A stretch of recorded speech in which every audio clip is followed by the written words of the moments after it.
लहराता तिरंगा हमारी जान है। अनेकतामां एकता ए ज अमारी शान छे। एटले ज आपणो मारो भारत देश महान छे। कार्यक्रमनी शुभ शरूआत साहेबश्रीना उद्बोधनथी करीशुं। साहेबश्रीनी नम्र विनंती के आ पावन प्रसंगे आपश्रीनुं उद्बोधन आपी सौने प्रोत्साहित करशो। साहेबश्री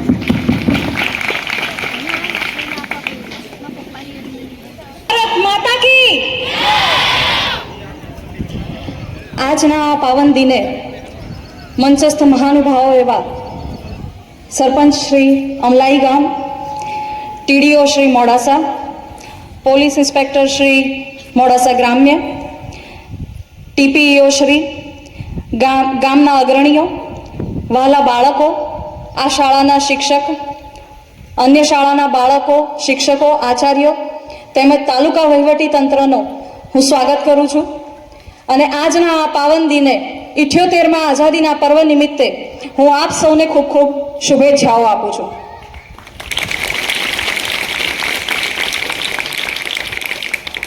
આજના આઝાદીના પર્વ માટે દેશ માટે પોતાના પ્રાણોની આહુતિ આપનાર એ સર્વે શહીદોને કોટી કોટી નમન કરવાનો દિવસ છે। તેમણે આપેલી આહુતિઓને સાર્થક અને સફળ કરવાનો દિવસ છે। આપણો આ અરવલ્લી જિલ્લો સ્વતંત્રતાની લડતમાં પણ પોતાનો ફાળો આપી ચૂક્યો છે। 1905માં જ્યારે સ્વદેશીની લડત લડાવવાની હતી તે સમયે મોડાસાના શ્રી મથુરદાસ ગાંધીએ સ્વદેશી બીડીનું કારખાનું ચાલુ કરીને સ્વદેશી લડતનો શુભારંભ મોડાસાથી કર્યો હતો। દેશના બાપુ શ્રી મહાત્મા ગાંધીની સમાધિ દિલ્હીના રાજઘાટ સિવાય આપણા મોડાસા તાલુકાના મહાદેવ ગ્રામ ખાતે પણ આવેલી છે। એ આપણા માટે ખૂબ ગૌરવની વાત છે।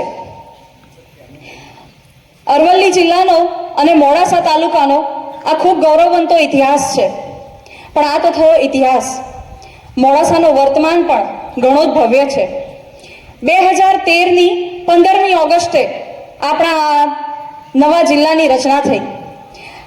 આપણે આ નવા બનેલા જિલ્લાને આજે 11 વર્ષ પૂર્ણ થયા ત્યારે આ જિલ્લાની ઓળખ એવા અહીંના ખેડૂતો ઝેરી કેમિકલથી મુક્ત ખેતી તરફ આગળ વધી રહ્યા છે, જે પ્રાકૃતિક ખેતી છે। સિંચાઈની વિવિધ રીતોથી ખેતી વિકસાવી રહ્યા છે। આજે અહીં આદુ, રતાળુ, સોયાબીન, કેરી, ચીકુ, પપૈયા જેવા અનેક પાકો આપણા અહીંના ખેડૂતો પ્રાકૃતિક ઢબે લઈ રહ્યા છે। મોડાસા ફક્ત ખેતી ક્ષેત્રે જ નહીં પરંતુ શિક્ષણ ક્ષેત્રે પણ સદીઓથી આગળ રહ્યું છે અને આજે પણ મોડાસા તાલુકાનું શિક્ષણ ખૂબ ગૌરવશાળી છે અને શિક્ષણમાં પણ આપણે નામના મેળવી રહ્યા છીએ। ખેતી અને શિક્ષણ ક્ષેત્ર સિવાય મોડાસા તાલુકાનો પૌરાણિક વારસો પણ ખૂબ અદ્ભુત છે।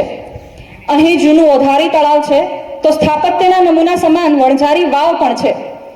પૌરાણિક સાકરિયાના હનુમાન દાદાનું મંદિર છે તો અંબાજીની જ્યોતથી ઝળહળતું અંબેમાનું ઇટાડીમાં મંદિર પણ આવેલું છે। આપણા તાલુકાના ભવ્ય વારસાનું જતન કરવું એ આપણા સૌની સહિયારી ફરજ છે।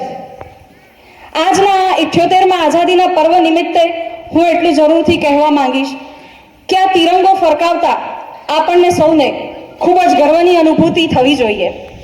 આ તિરંગાના 3 રંગો એટલે કે સૌ પ્રથમ આવતો કેસરી રંગ એ આપણા સૌની અંદર દેશ માટેની આપણી જે રાષ્ટ્રભક્તિ છે એ ભગવા રંગ થઈને લહેરાવી જોઈએ। શ્વેત રંગ એ આપણને શીખવાડે છે કે જ્ઞાતિ, જાતિ, ભાષા અને પ્રાંતથી ઉપર ઉઠીને રાષ્ટ્રીય બંધુઓ આપણે સૌ એક થઈએ અને એકતાનો શ્વેત રંગ લહેરાવીએ। દેશના દરેક નાગરિકને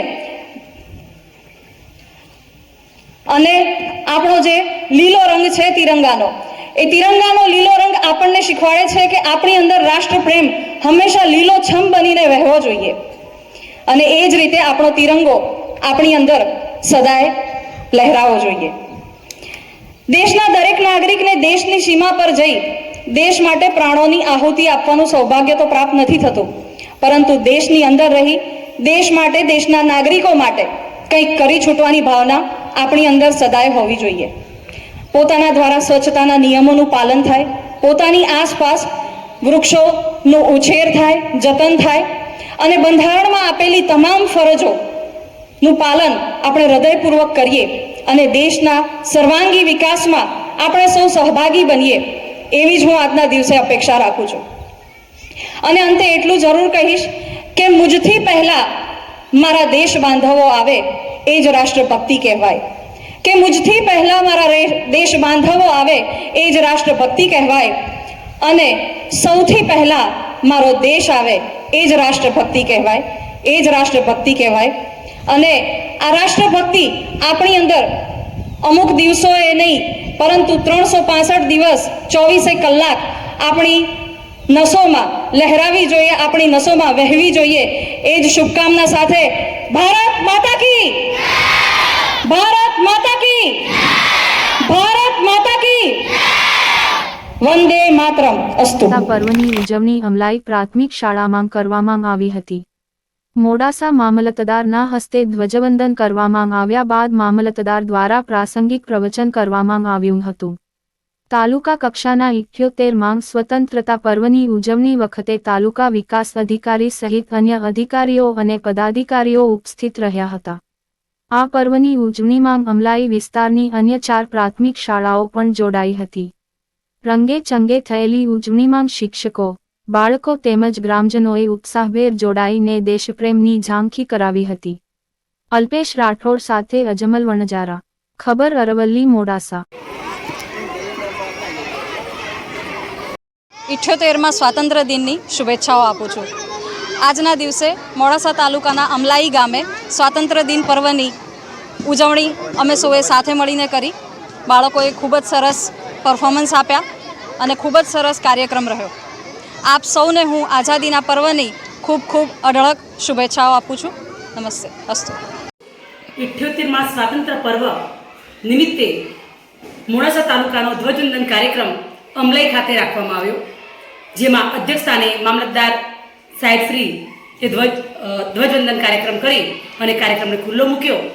આ કાર્યક્રમ પૈકી અમલાઈ જૂથ શાળાની 10 શાળાઓ પૈકી 4 શાળાઓ જેવી કે અમલાઈ ટાડા પ્રાથમિક શાળા, નાપા બોરડી પ્રાથમિક શાળા, અમલાઈ નવજીવન ઉત્તર બુનિયાદી હાઈસ્કૂલ તેમજ અમલાઈ જૂથ શાળા સંયુક્ત ઉપક્રમે સરસ મજાના સાંસ્કૃતિક કાર્યક્રમની કૃતિઓ તૈયાર કરવામાં આવી હતી. સરસ મજાનું બાળકો દ્વારા મહેનત સાથે કૃતિઓ તૈયાર કરી અને આજ રોજ કૃતિઓ તૈયાર કરી અને ઉપસ્થિત કરવામાં આવી હતી. સૌ બાળકોએ ભાવ વિભોર સાથે ખૂબ આનંદ ઉલ્લાસ સાથે કાર્યક્રમમાં ભાગ લીધો અને આજનો કાર્યક્રમ ખૂબ જ ઉત્સાહ સાથે પૂર્ણ થયો.